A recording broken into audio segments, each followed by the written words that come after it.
ನಾಲ್ಕನೇ ಸುದ್ದಿ ಫ್ರಾನ್ಸ್ನಲ್ಲಿ ಆಗಿರುವಂತಹ ಬೆಳವಣಿಗೆ.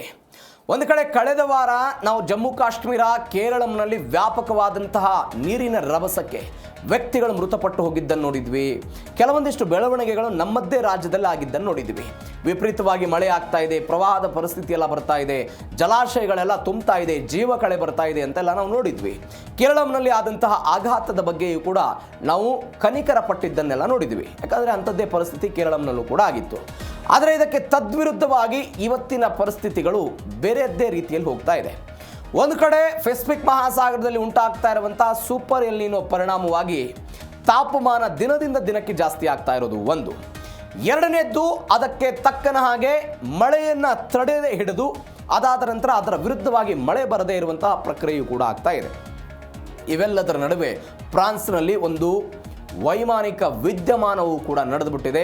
ಆ ವೈಮಾನಿಕ ವಿದ್ಯಮಾನದಿಂದ ಫ್ರಾನ್ಸ್ನಲ್ಲಿ ಜನ ಓಡೋಡಿ ಹೋಗ್ಬಿಟ್ಟಿದ್ದಾರೆ. ಕಾಡ್ಗಿಚ್ಚಾಗ್ತಾ ಇದೆ. ಸಾವಿರಾರು ಎಕರೆ ಗಂಟಲೆ ಸಂಪೂರ್ಣವಾಗಿ ಕಾಡು ಬೆಂಕಿ ಹತ್ತಿ ಉರಿತಾ ಇರುವಂತಹ ಪರಿಸ್ಥಿತಿಗೆ ಫ್ರಾನ್ಸ್ ಇವತ್ತು ಬಂದು ನಿಂತಿದೆ. ಹಾಗಾದರೆ ಏನಾಯಿತು ಫ್ರಾನ್ಸ್ನಲ್ಲಿ? ಹೀಗಾಗೋದಕ್ಕೆ ಕಾರಣ ಏನು? ಎಲ್ಲದರ ಬಗ್ಗೆಯೂ ಕೂಡ ನಾಲ್ಕನೇ ಸುದ್ದಿಯಲ್ಲಿ ನೋಡ್ತಾ ಹೋಗೋಣ. ಹಗಲಿನಲ್ಲೇ ಕಗ್ಗತ್ತಲು ಫ್ರಾನ್ಸ್ನಲ್ಲಿ ಒಂದು ಸುನಾಮಿ ಆಗಿರೋ ಘಟನೆ. ಫ್ರಾನ್ಸ್ನ ಕಡಲ ತೀರದಲ್ಲಿ ಒಂದು ಭೀಕರ ಸುನಾಮಿ ಕಾಣಿಸ್ಕೊಳ್ತು. ಈ ಸುನಾಮಿಯಿಂದ ಗ್ಯಾಲನ್ ಚಂಡಮಾರುತದ ದೃಶ್ಯ ಹಗಲನ್ನೇ ಕತ್ತಲವನ್ನವಾಗಿಸುವಂಥ ಪ್ರಕ್ರಿಯೆ ಆಯ್ತಿದು. ಸುನಾಮಿ ಅಲ್ಲ ಅಂತ ಹೇಳ್ತಾರೆ, ಇದನ್ನು ಸುನಾಮಿ ಮೋಡ ಅಂತ ಕರೀತಾರೆ. ಹೆಂಗಾಗತ್ತಿದ್ದು ಸುನಾಮಿ ಮೋಡ? ಬಿಸಿ ಮತ್ತು ತಂಪು ಗಾಳಿಯ ನಡುವೆ ವಿಪರೀತವಾಗಿ ಘರ್ಷಣೆ ಆಗುತ್ತೆ. ಈ ಘರ್ಷಣೆ ಆದ ನಂತರ ಮೇಲಕ್ಕೆ ಬಿಸಿ ಗಾಳಿ ತಳ್ಳಲ್ಪಡುತ್ತೆ. ಈ ಬಿಸಿ ಗಾಳಿ ಮೇಲಕ್ಕೆ ಹೋದ ಮೇಲೆ ಒಂದು ಸಾಂದ್ರೀಕರಣ ಉಂಟಾಗಿ ಮೋಡವಾಗಿ ಅದೆಲ್ಲ ಬದಲಾವಣೆ ಆಗುತ್ತೆ. ಈ ಮೋಡ ಉರುಳುವಂಥ ಸಿಲಿಂಡರ್ ಅಥವಾ ದೈತ್ಯ ಸಮುದ್ರದ ಅಲೆಯನ್ನೆಲ್ಲ ಆಕಾರವನ್ನೆಲ್ಲ ಪಡೆದುಕೊಳ್ಳುತ್ತಂತೆ. ಹೀಗಾಗಿ ಅದೆಲ್ಲ ಆಗುತ್ತೆ ಅಂತ. ಜುಲೈ 2026ರಲ್ಲಿ ಏನಾಯಿತು, ಯುರೋಪ್ನಲ್ಲಿ ಒಂದು ಬಿಸಿ ಗಾಳಿ ಆಯಿತು. ಫ್ರಾನ್ಸ್ನ ನೈಋತ್ಯ ಭಾಗದಲ್ಲಿ ಬಾಸ್ ಕರಾವಳಿಯ ಹೆಂಡೆ ಎನ್ನುವಂಥ ಒಂದು ಕಡಲ ತೀರ, ಅಲ್ಲಿ ಈ ಎಲ್ಲ ವಿದ್ಯಮಾನ ಆಗಿದೆ. ಸಮುದ್ರದ ಮೇಲೆ ದೈತ್ಯ ಅಲೆ ಅಂತೆಲ್ಲ ಮೋಡಗಳು ಬಂತು. ಅದಾದ ನಂತರ ಪ್ರಾಣ ಭಯದಿಂದೆಲ್ಲ ಪ್ರವಾಸಿಗರು ಓಡಿಬಿಟ್ರು. ಇದಕ್ಕೊಂದು ಗರ್ಲೆನ್ ಚಂಡಮಾರುತ ಅಂತ ಕರೀತಾರೆ, ಅಥವಾ ಎನ್ ಬಾಟ ಅಂತಲೂ ಕೂಡ ಕರೀತಾರೆ. ಇದನ್ನು ಬಿಸ್ಕೆ ಕೊಲ್ಲಿಯಿಂದ ಅಂತ ಬೀಸುವಂಥ ತಂಪಾದ ಸಮುದ್ರದ ಗಾಳಿ ಕರಾವಳಿಯ ಅತ್ಯಂತ ಬಿಸಿಯಾದಂಥ ಗಾಳಿಯೊಂದಿಗೆ ತೀವ್ರವಾಗಿ ಘರ್ಷಣೆ ಹೊಂದಿದಾಗ ಇದೆಲ್ಲ ಆಗುತ್ತೆ. 6 ನಿಮಿಷಗಳಲ್ಲಿಯ ತಾಪಮಾನ 11 ಡಿಗ್ರಿ ಸೆಲ್ಸಿಯಸ್ನೆಲ್ಲ ಕುಸಿತಾಯಿತು. 2 ನಿಮಿಷದಲ್ಲಿ ತಾಪಮಾನದಲ್ಲಿ ಭಾರಿ ವ್ಯತ್ಯಾಸ ಆಗಿದೆ. ಭೀಕರ ಬಿರುಗಾಳಿ ಉಂಟಾಗುತ್ತೆ. ಈ ಬೆಳವಣಿಗೆಯಿಂದ ಒಂದು 70ರಿಂದ 80 ಕಿಲೋಮೀಟರ್ ವೇಗದಲ್ಲಿ ಭೀಕರ ಬಿರುಗಾಳಿ ಎಲ್ಲ ಬೀಸೋದಕ್ಕೆ ಶುರುವಾಯಿತು. ಅದಾದ ನಂತರ ನಿಮಿಷಗಳ ಹಿಂದೆ ಅಷ್ಟೇ ಜಗಮಗಿಸ್ತಾ ಇದ್ದಂಥ ಹಗಲು ಬೆಳಕು ಮಾಯವಾಗಿ ಸಂಪೂರ್ಣವಾಗಿ ದಟ್ಟು ಕತ್ತಲೆಯ ವಾತಾವರಣ ಎಲ್ಲ ಕಾಣಿಸ್ಕೊಳ್ತಾ ಇದೆ. ಅದಾದ ನಂತರ ಫ್ರಾನ್ಸ್ನ ರಾಜಧಾನಿ ಪ್ಯಾರಿಸ್ನ ಒಂದು ಫಾಂಟ್ಬೈನೋ ಎನ್ನುವಂಥ ಒಂದು ಅರಣ್ಯ, ಒಂದು 4900 ಎಕರೆ ಪ್ರದೇಶದಲ್ಲಿ ಕಾಡ್ಗಿಚ್ಚು ಸಂಪೂರ್ಣವಾಗಿ ಸುಟ್ಟು ಕರಕಲಾಗ್ತಾ ಇದೆ ಅನ್ನುವಂಥ ಸುದ್ದಿಗಳು ಬರ್ತಾ ಇದೆ. ಮತ್ತೊಂದು ಬಿಸಿಯಾದ ನದಿ ಅಣು ವಿದ್ಯುತ್ ಸ್ಥಾವರ ಸ್ಥಗಿತ ಆಗಿದೆ.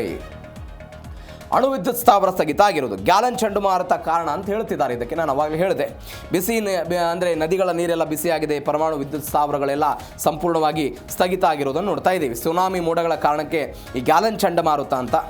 ಅಂದರೆ ಯುರೋಪ್ನಲ್ಲಿ ತೀವ್ರವಾದಂಥ ಬಿಸಿ ಗಾಳಿ ಇದ್ದಾಗ ಭೂಮಿಯ ಮೇಲಿನ ಗಾಳಿಯೂ ಕೂಡ ವಿಪರೀತವಾಗೇನೋ ಕಾಯುತ್ತಂತೆ. ಅದೇ ಸಮಯದಲ್ಲಿ ಸಮುದ್ರದ ಮೇಲಿರುವಂಥ ತಂಪಾದ ಮತ್ತು ಆರ್ದ್ರತೆಯಿಂದ ಕೂಡಿದಂಥ ಈ ಗಾಳಿ ಏನಾಗುತ್ತೆ, ಅದೆಲ್ಲ ಬೇರೆ ಕಡೆ ಹೋಗುತ್ತೆ. ಹೀಗಾಗಿ ಅದರ ಬದಲು ಎಲ್ಲವೂ ಕೂಡ ಆಗಿಬಿಡುತ್ತೆ. 10ರಿಂದ 12 ಡಿಗ್ರಿ ಸೆಲ್ಸಿಯಸ್ನಷ್ಟೆಲ್ಲ ಕುಸಿತ ಆಗುತ್ತೆ. ಚಂಡಮಾರುತದ ವೇಗ ದೊಡ್ಡ ಮಟ್ಟದಲ್ಲಿ ಇರುತ್ತೆ. ಕಡಲ ತೀರಕ್ಕೆ ಅಪ್ಪಳಿಸುವಂತಹ ಈ ಇಡೀ ವಾತಾವರಣ ತಲೆಕೆಳಗಾಗುವಂತಹ ಪರಿಸ್ಥಿತಿಗಳಾಗುತ್ತೆ. ತಂಪಾದ ಗಾಳಿ ಬಿಸಿ ಗಾಳಿಯನ್ನೆಲ್ಲ ಅತಿ ವೇಗವಾಗಿ ಆಕಾಶದ ಕಡೆಗೆಲ್ಲ ತೆಗೆದುಕೊಂಡು ಹೋಗುತ್ತೆ. ಇವೆಲ್ಲದೂ ಕೂಡ ಆಗುತ್ತೆ. ಹೀಗಾಗಿ ಪರಮಾಣು ಸ್ಥಾವರಗಳೆಲ್ಲ ಸ್ಥಗಿತ ಆಗಿದೆ. ಗಾಲ್ಫೆಚ್ ಎನ್ನುವಂಥ ಒಂದು ಸ್ಥಾವರ, ಇದು ಗಾರೋನ್ ನದಿಯ ತಟದಲ್ಲಿದೆ. ಇದು ಬೊಗೆ ಎನ್ನುವಂಥ ಒಂದು ಸ್ಥಾವರ, ಇದು ರೋನ್ ನದಿಯ ತಟದಲ್ಲಿರುವುದು. ಚೂರ್ಜ್ ಎನ್ನುವಂಥ ಒಂದು ಸ್ಥಾವರ ಬೆಲ್ಜಿಯಂ ಗಡಿ ಸಮೀಪ ಇರುವಂಥ ಮ್ಯೂಸ್ ನದಿಯ ದಡದಲ್ಲಿದೆ ಅಂತ ಹೇಳ್ತಿದ್ದಾರೆ. ಯಾವ ಕಾರಣಕ್ಕಾಗಿ ಪರಮಾಣು ಸ್ಥಾವರ ಸ್ಥಗಿತ ಆಯಿತು? ಅವರು ಕಾರಣ ಹೇಳ್ತಾ ಇರೋದು, ಪರಮಾಣು ಸ್ಥಾವರಗಳ ರಿಯಾಕ್ಟರ್ಗಳನ್ನು ತಂಪ ಮಾಡೋದಕ್ಕೆ ನಾವು ನದಿ ನೀರನ್ನು ಬಳಕೆ ಮಾಡ್ಕೊಳ್ತಾ ಇದ್ವಿ. ಆದರೆ ಇವತ್ತು ನದಿಯ ನೀರೇ ಸಂಪೂರ್ಣವಾಗಿ ಬಿಸಿ ಆಗ್ತಾ ಇರೋದ್ರಿಂದ ನಮಗೆ ತಂಪನೆಯಾದಂತಹ ನೀರು ಸಿಗ್ತಾ ಇಲ್ಲ. ಹೀಗಾಗಿ ಈ ಪರಮಾಣು ಸ್ಥಾವರಗಳನ್ನು ಸ್ಥಗಿತ ಮಾಡುವ ಹಂತಕ್ಕೆ ಹೋಗಿದೆ ಅಂತ ಹೇಳ್ತಾ ಇದ್ದಾರೆ. ಮತ್ತೊಂದು ಕಡೆ ಕರುನಾಡಿಗೆ ಬರ, ಬಿಸಿಲಿನ ಜಳ. ಬೆಂಗಳೂರು ಸೇರಿದಂತೆ ರಾಯಚೂರು, ಬೀದರ್, ಕೊಪ್ಪಳ ಎಲ್ಲ ಕಡೆಯೂ ಕೂಡ ತಾಪಮಾನ ಜಾಸ್ತಿ ಆಗ್ತಾ ಇದೆ. ಒಂದೇ ಒಂದು ವಾರ ಮಳೆ ಇಲ್ಲ, ಉಷ್ಣಾಂಶ ಏರಿಕೆ ಆಗ್ತಾ ಇರೋದನ್ನು ನೋಡ್ತಾ ಇದ್ದೀವಿ. ಬೆಂಗಳೂರಲ್ಲಿ 34 ಡಿಗ್ರಿ ಸೆಲ್ಸಿಯಸ್ ಇದೆ, ಕಲಬುರಗಿಯಲ್ಲಿ 36 ಡಿಗ್ರಿ ಸೆಲ್ಸಿಯಸ್ ಇದೆ, ಬೀದರ್ನಲ್ಲಿ 39 ಡಿಗ್ರಿ ಸೆಲ್ಸಿಯಸ್ ಇದೆ.